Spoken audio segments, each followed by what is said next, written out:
अस्सलाम वालेकुम friends, I hope आप सब खैरियत से होंगे। तो आज हमारा जो टॉपिक है हम पढ़ने जा रहे हैं कर्वेचर्स। कर्वेचर्स क्या होता है? अगर हम लाइफ में देखें, जब बम ब्लास्ट होती है, किसी जगह कोई धमाका हो जाए या कोई नाम है बिल्डिंग स्ट्राइक हो जाए, तो या ऐसी कैसी कोई ऐसा वैसा कोई मसला बन जाए, तो वहाँ कर्वेचर उस टाइम यूज़ होता है। कैसे? जब उसका जो धुआं होता है वो हवा में जब उड़ता है, ठीक है, तो हर जगह फैलता है, ठीक है। तो उसी लिहाज से हम कर्वेचर भी एक मैथमेटिक्स के लिहाज से कर्वेचर वहाँ हम अप्लाई करते हैं। और टॉपिक शुरू करने से पहले अगर आपने इस चैनल को सब्सक्राइब नहीं किया तो इस चैनल को सब्सक्राइब भी करें और बेल आइकन पर क्लिक करें और शेयर करें और लाइक करें। आपका बहुत बहुत शुक्रिया और प्लीज़ सब्सक्राइब भी कर देना ताकि आने वाला हर नोटिफिकेशन आप इजीली देख सकें। शुक्रिया। कर्वेचर क्या होता है? चलो हम ये जानते हैं कि कर्वेचर क्या होता है। तो फ्रेंड्स, हम आगे डेफिनेशन ऑफ कर्वेचर पर। What is curvatures?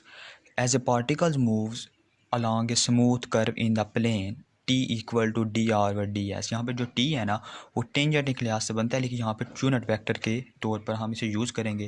जो turns as the curve bend since T is a unit vector, T is a unit vector, its length remains constant. उसकी जो लेंथ है वो आपकी कांस्टेंट है, जबकि डायरेक्शन चेंजेस होती है, ठीक है। तो पार्टिकल जब मूव करता है हवा में या किसी स्मूथ कर्व में, आपका जो पार्टिकल्स मूव्स करता है, ठीक है, this is known as curvature. वहाँ वो कर्वेचर है ऐसा। चलो हम इसे एक 2 डायमेंशनल ग्राफ से मैं आपको मज़ीद क्लियर करता हूँ। यानी कि आपके पास ये एक ग्राफ है जो 2 डायमेंशनल शेप में है, ठीक है। कर लें, ये आपके पास क्या एक्स एक्सिस है और ये आपका वाई एक्सिस है, ठीक है। अब यहाँ आपके पास एक कर्व है, कौन सी स्मूथ है ऐसे करके ना, ये आपके पास एक कर्व है, ठीक है, ये कांस्टेंट शेप में नहीं है। तो इसके हर कर्व पर एक पार्टिकल है, ठीक है, जिसकी जो यूनिट वेक्टर टेंजेंट लाइन है वो ऐसी है, लेकिन लेंथ इसकी सेम है। ये हमें डेफिनेशन, ये क्या है, ये टी है और ये यहाँ पे बनने वाला वेक्टर एस है, ठीक है। वो सेम ऐसे ही ये चलता जाएगा प्रोसेस। ये टेंजेंट आ गई और यहाँ पे बनने वाला जो वेक्टर है वो कौन सा एस है। यहाँ भी ऐसे ही ये टेंजेंट है। तो वो यही कह रहा है डेफिनेशन में कि जिसकी लेंथ जो है कांस्टेंट हो, जबकि डायरेक्शन 1/y चेंज हो, तो वो ये हमारा कर्वेचर होता है। तो इसके जो हमें इसे डिनोटेड करते हैं कर्वेचर को, इट इज़ डिनोटेड बाय किससे, के से, कैपा, के फॉर कैपा से हम कैपा भी लिखते होते हैं, कैपा कहते हैं, के से इसे हम रिप्रेजेंट करते हैं। उसका जो फार्मूला आपके पास इसको देख कर आता है वो हमारे पास आता है कैपा इक्वल टू किसके, मैग्नीट्यूड ऑफ डी टी, यानी कि डेरिवेटिव में आता है एस। ये दैट इज़ कर्वेचर का फार्मूला। तो मज़ीद हम इसे सॉल्व करके आगे बढ़ते हैं। तो हमारे पास अगर हम इसको थोड़ा सा रीअरेंजमेंट करें इसकी थोड़ी सी, तो हम इसे थोड़ा चेंज करें, तो यहाँ पर हम इस चेन रूल लगाएंगे, चेन लूज इसके लिहाज से, ताकि थोड़ा सा चेंज बने इस फार्मूले में। हम लिखेंगे डी टी, जाके इजीली हम इसे क्वेश्चन में सॉल्व कर सकें। डी ओवर डी टी लिखेंगे, जबकि यहाँ लिख लेते हैं D T over D S. इसे आप देख सकते हैं, अगर डी टी से कैंसिल हो, जो डी एस इसके नीचे अगेन आ जाता है। अब इसे हम थोड़ा सा मज़ीद मैग्नीट्यूड से बाहर निकाल के लिखते हैं, तो हमारे पास आता है D T over D T. तो मैग्नीट्यूड इसको मैग्नीट्यूड में सेम इसे उल्टा कर लेते हैं, यानी कि 1/ds ओवर डी टी कर लेते हैं, ठीक है। अब देखें तो ये वैल्यू जो हमारी मार ये जिसका वेक्टर हो और साथ डेरिवेटिव हो, वो हमारी वेलोसिटी होती है, ठीक है। हमें ये ऑलरेडी पता है, जब D S over D T आ जाए वैल्यू टाइम के साथ रिस्पेक्ट, तो मैग्नीट्यूड वी का मैग्नीट्यूड, ये मैग्नीट्यूड में है ना वैल्यू, इस लिहाज से 1/ds किसका आ जाएगा, 1 मैग्नीट्यूड ऑफ वी का, और साथ क्या आ जाएगा D T over D T cap equal. ये हमारे पास क्या है, ये हमारे पास फार्मूला फॉर कैलकुलेटिंग कर्वेचर, यानी कि जो फार्मूला है ना कैलकुलेट करेंगे जिससे क्वेश्चन हम, उसका ये फार्मूला आपके पास है। और टी जो है D T over D T, ये हमारे पता है कि हमें टी स्क्वायर क्या है, V over magnitude of V, ये एक यूनिट वेक्टर है। हम अब आगे बढ़ते हैं। अब हम ये कर्वेचर से क्या करने वाले हैं, हम एक नॉर्मल यूनिट वेक्टर भी निकालेंगे इसी से। तो नॉर्मल यूनिट वेक्टर क्या होता है, नॉर्मल यूनिट वेक्टर देख लेते हैं वो क्या कहते हैं। तो फ्रेंड्स हमारे पास अब आ गया प्रिंसिपल यूनिट नॉर्मल, यानी कि नॉर्मल यूनिट। ठीक है, अगर टेंजेंट का यूनिट था, अब नॉर्मल यूनिट। ये कहते हैं कि आपका एक पॉइंट है जो के इक्वल, यानी कि कैपा जो आपको इक्वल 0 के इक्वल नहीं है और एक स्मूथ कर्व में है। क्या मतलब कि आपके पास ये ना एक स्मूथ कर्व है ऐसे करके, ठीक है। तो ये कर्व है, यहाँ से जो आपकी जो कर्व है ना वो क्या हो रही है, वो इंक्रीज़ ही हो रही है। इसके मतलब कि 1/, जहाँ से इंक्रीज़ हो रही है कर्व, ये आपका यहाँ पे एक पार्टिकल है P1, ठीक है। इसे और जब जहाँ से आगे ये इंक्रीज़ करेगा तो यहाँ आपके पास जो इसका पार्टिकल बनेगा वो बन जाएगा क्या, वो हो जाएगा P2। तो नॉर्मल यूनिट वेक्टर में कहते हैं कि आपका यहाँ पे जब पार्टिकल इंक्रीज़ होता है, आर्क लेंथ यानी कि इंक्रीज़ होती है आपकी dt/ds, तो डी ये क्लॉक वाइज जाती है राइट साइड पर, ये क्लॉक वाइज हो रही है, ठीक है। तो ये क्लॉक वाइज में इसकी ये जो ऊपर वाला वेक्टर है, यानी कि यहाँ जो लाइन हम खींचते हैं टेंजेंट को, यहाँ हमारे पास एक टेंजेंट रहा है जो एक यूनिट वेक्टर के तौर पर, और वो यही कहना चाहता है कि जब इसमें जो नॉर्मल यूनिट जो बनेगी ना वो बनेगी कनकेव साइड वाली साइड पर। इसकी कनकेव साइड कौन सी है, यहाँ हम नीचे वाली साइड पर जो ऊपर ऐसे सीधा है ना, यहाँ से इसकी जो कनकेव साइड है वो ऐसे आएगी, और यहाँ आने वाली जो आपकी जो लाइन होगी वो ही नॉर्मल यूनिट होगा, ठीक है। तो वो नॉर्मल यूनिट वेक्टर होगा। इक्वल ये किसके इक्वल है, ये हमारे पास है 1/कैपा डॉट dt/ds, ठीक है। कहता है अब जब आपका यही आर्क लेंथ आगे इंक्रीज़ करती जाएगी, जहाँ पे हमारे साथ साथ किया जा रहा है एस वेक्टर भी है, जिसके लिहाज से हमने इसका डेरिवेटिव भी लिया था। तो यहाँ से जब ये ऐसे इंक्रीज़ करती हो कि आगे जाके थोड़ी सी डिक्रीज़ होगी फिर इंक्रीज़ होगी, तो ऐसे जब जाएगी तो मूव करेगी, तो यहाँ हमारा फिर कनकेव्स, यहाँ पे जब हम टेंजेंट जो है ना वो नीचे की तरफ होगा क्योंकि वो बाहर वाली साइड पे होता है। अब ये जो यहाँ पे कर्व है ना ये ऊपर को खुल रहा है, यहाँ नीचे को खुल रहा था, तो यहाँ पे ये टेंजेंट बन रहा है, वो टी बन रहा है यहाँ, और यहाँ पे नॉर्मल बन रहा है अंदर की तरफ इनर साइड, यहाँ नार बन रहा और यहाँ टी बन गया, ठीक है। अगर टी और एन की वैल्यू आपको ऑलरेडी पता है, तो अब हम इसे अगर थोड़ा सा अरेंजमेंट करें इसके साथ भी चेन लून की तरह, इसके साथ भी थोड़ा सा इसको हलाएं जुलाएं, तो हमारे पास क्या वैल्यू बनेगी। हम देखते हैं कि हमारे पास जो कैपा होता है ना वो हमारे पास किसके बराबर होता है, नॉर्मल आ जाएगा इक्वल टू dt/ds आ जाएगा। जो कैपा है वो मैग्नीट्यूड ऑफ dt/ds के बराबर होता है, ऐसे ही है।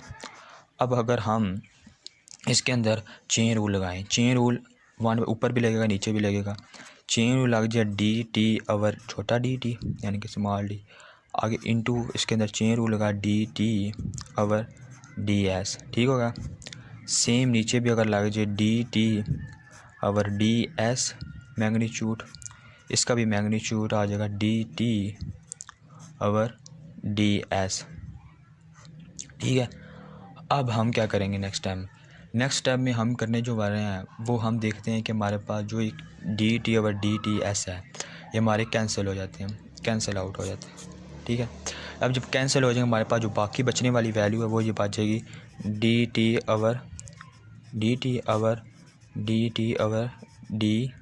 यहाँ पे dt था, ओके, हमने चेन रूल यूज़ किया।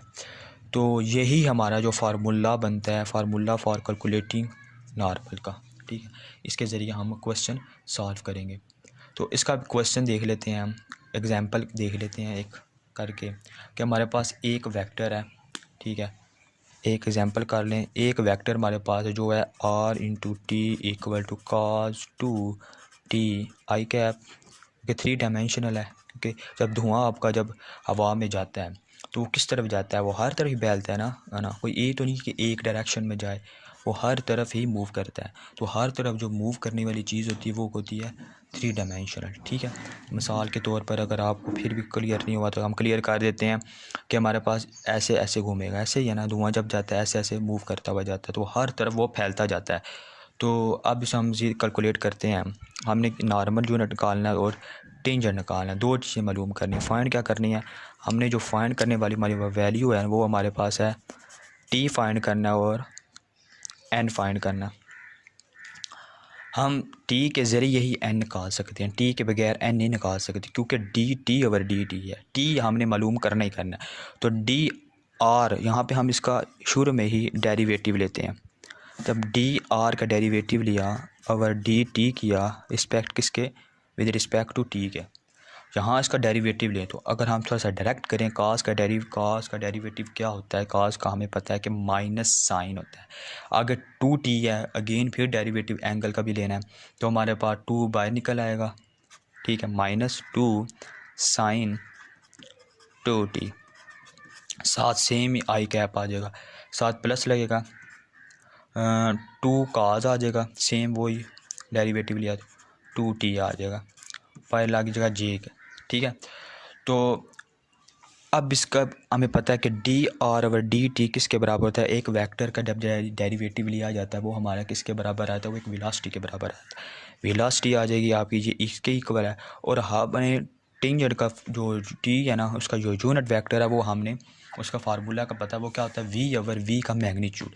इसलिए हम यहाँ से थोड़ा सा डायरेक्ट कर इसके साथ मैग्नीट्यूड भी लेते हैं। ये ऑलरेडी आपके पास वी मालूम हो चुका है, ये वी की वैल्यू आ चुकी है। अब आपने इसका मैग्नीट्यूड लेना है, मैग्नीट्यूड लेंगे जब तो ये यहाँ पे आ जाएगा, इसके स्केयर आ जाएगा, जहाँ पे स्केयर का हम डायरेक्ट लिखते हैं 4 आ जाएगा, 4 sine square two T plus two के साथ फिर 4 काज स्केयर टू टी।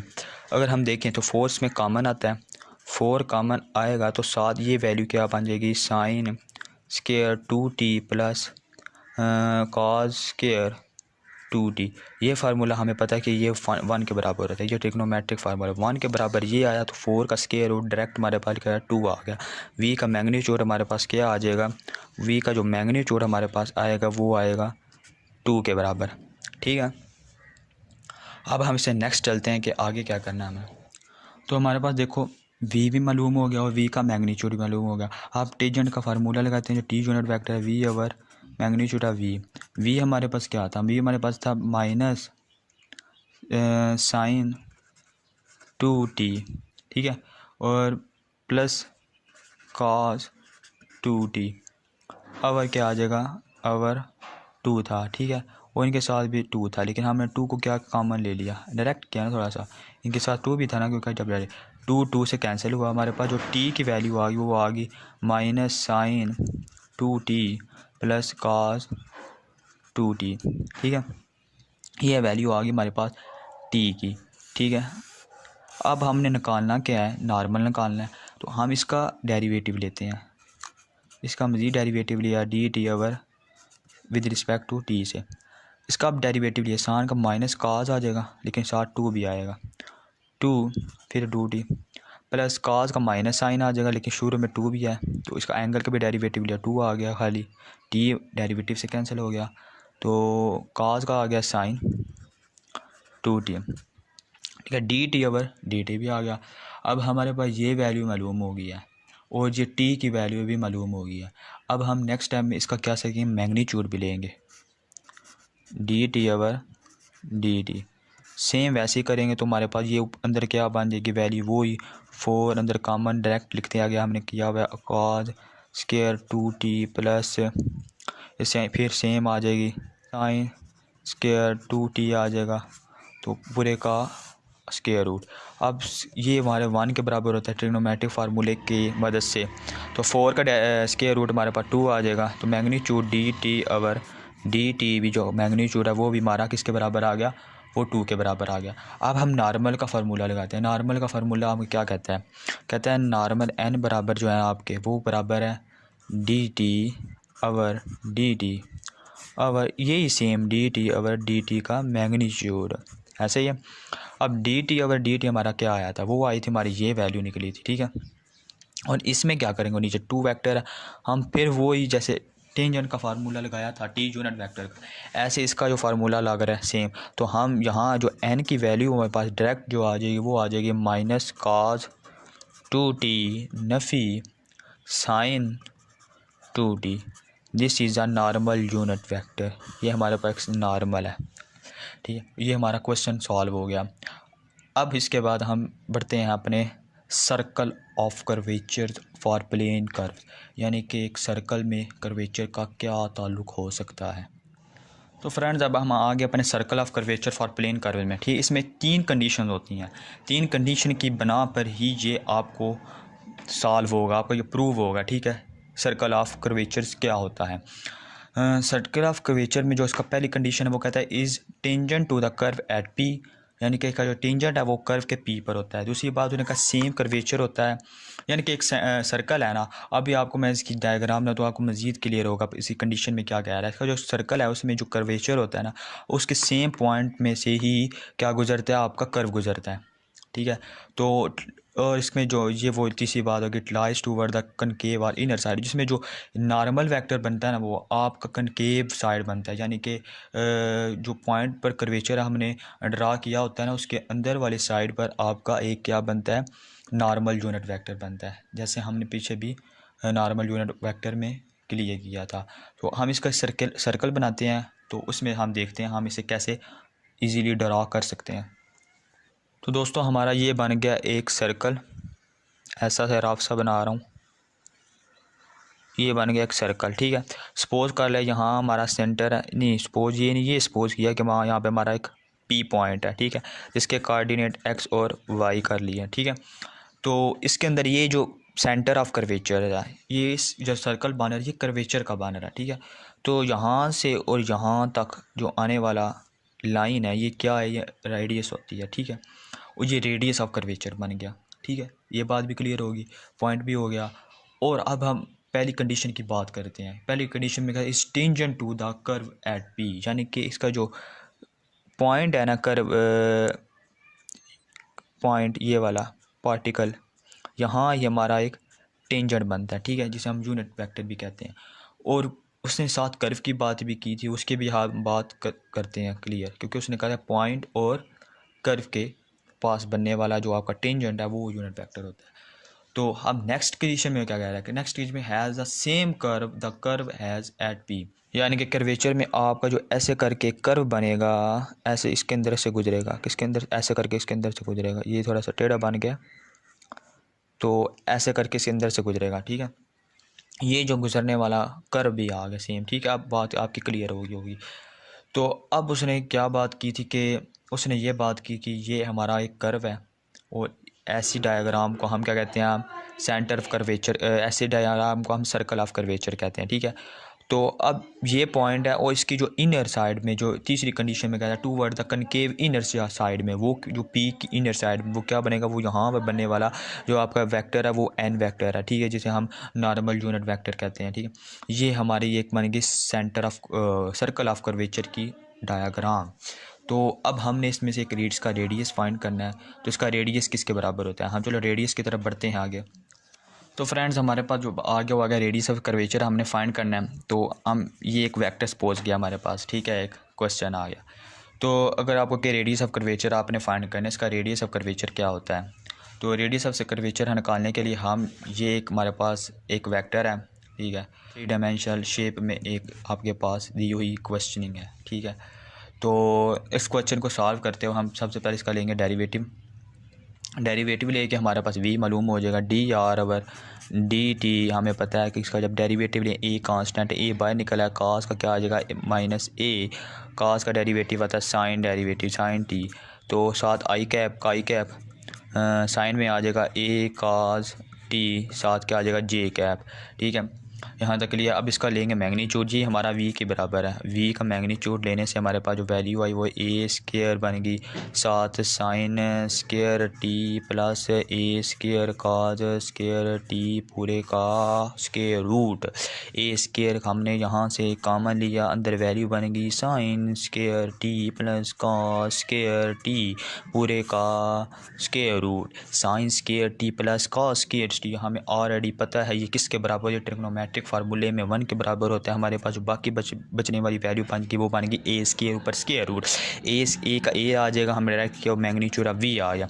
इसी फार्मूले में हम देखें कर्वेचर की एग्जांपल भी फाइंड हो जाएगी और हमारा रेडियस ऑफ कर्वेचर भी फाइंड हो जाएगा। आप देख रहे होंगे कि मैंने कर्वेचर का आपको क्वेश्चन ही कराया, जबकि नॉर्मल यूनिट का आपको एक एग्जाम्पल करवाई मैंने। तो हम इसमें देखेंगे कि इसमें आप कर्वेचर भी फाइंड होगा उसी फार्मूले से और हमारा रेडियस भी निकल आएगा। अगर हमसे आगे मज़ीद चलें तो हमारे पास टी निकालने की वैल्यू सबसे पहले आती है, हमने टी फाइंड करना है। तो कर्वेचर में जो हमारा टी होता है वो टी किसके बराबर आता है, T is equal to unit vector, हमें फार्मूला पता है वी ओवर वी का मैग्नीट्यूड, वी हमारे पास किसके बराबर है, वो वी हमारे पास ये वैल्यू है। इसमें से ए ऑलरेडी हम कॉमन लेंगे तो कॉमन लेने के साथ ही नीचे से मैग्नीट्यूड का वी वो भी कैंसिल हो जाएगा, लेकिन हम लिख लेते हैं फिर भी माइनस साइन टी, यानी इसके साथ आई कैप भी आएगा, ठीक है, प्लस कॉज टी जे कैप। नीचे ए था, ए से कैंसिल हुआ, हमारे पास जो वैल्यू बन गई टी की वो बन गई minus sine T I plus cos T J. ये हमारे पास टी की वैल्यू मालूम होगी। अब हम इसका डेरिवेटिव लेंगे अगेन, दोबारा इसका डेरिवेटिव जब लेंगे तो कैपा को हमें पता है, कैपा का फार्मूला डेरिवेटिव लेने से आता है डी टी के रिस्पेक्ट से। अब हम इसका डेरिवेटिव लेते हैं तो हमारे पास साइन माइनस साइन टी या माइनस कॉस टी हो जाएगा। तो कॉस टी के साथ साथ ही हमारे पास आई कैप भी साथ साथ क्या आ जाएगा, आई कैप, इसके साथ माइनस साइन टी जे कैप वैल्यू आ जाएगी, ठीक है। अब हम इनका लेते हैं मैग्नीट्यूड लेने से क्या वैल्यू आई हमारे पास, D T over D T का मैग्नीट्यूड लिया तो cos square T sine square T, same value बन गई sine square T plus cos T square T. ये हमारे पास एक फार्मूला होता है ट्रिग्नोमेट्री का, हमें पता है वो किसके बराबर है, 1 के बराबर, यानी कि हमारे पास जो आने वाला मैग्नीट्यूड है D T over D T का वो हमारे पास किसके बराबर आ गया, 1 के बराबर आ गया, ठीक है। अब हम कर्वेचर का फार्मूला लगाते हैं। कर्वेचर मींस कैपा क्या होता है, कैपा हम लगाते हैं यहाँ पर, यहाँ ही कर लेते हैं ऐसा करके, कैपा लगाया इक्वल टू 1 ओवर वी का मैग्नीट्यूड, अगर magnitude over D T over D T kappa आ गया। अब 1 ओवर वी का मैग्नीट्यूड हमें पता है कि हमारा ए के बराबर होता है, 1/a आ जाएगा। तो यहाँ आने वाला जो वैल्यू है हमारी वो है 1 के बराबर, 1 आ जाएगी। तो हमारे पास कैपा इक्वल आ जाएगा 1 ओवर ए, ये हमारा पास कैपा निकल आया, यानी कि कर्वेचर निकल आया। इसका रेडियस भी सेम इसी एग्जांपल के अकॉर्डिंग देखें तो हमारे पास जो रेडियस इसका बनता है वो हम इसे रो से भी डिनोट करते हैं और आर से भी डिनोट कर लेते हैं, रो से भी इसे डिनोट किया जाता है, सर्कल ऑफ कर्वेचर का सिर्फ देखना आपने। और ये किसके बराबर होता है, 1 ओवर कैपा के बराबर होता है। ये हमारा निकल आया रेडियस ऑफ कर्वेचर्स। अगर यहाँ तक किसी को कोई समझ नहीं आई, अगर किसी की कोई क्यूरी है तो वो कमेंट्स बॉक्स में मैसेज कर मुझसे पूछ सकता है, मैं इंशाल्लाह उनको क्लियर कर दूँगा। अगर आपको ये क्लियर है तो बहुत अच्छी बात है, और आपका वीडियो देखने का बहुत बहुत शुक्रिया। और मेरे इस चैनल को अगर आपने अभी तक सब्सक्राइब नहीं किया तो इस चैनल को आप सब्सक्राइब करें, लाइक करें, शेयर करें। Thank you.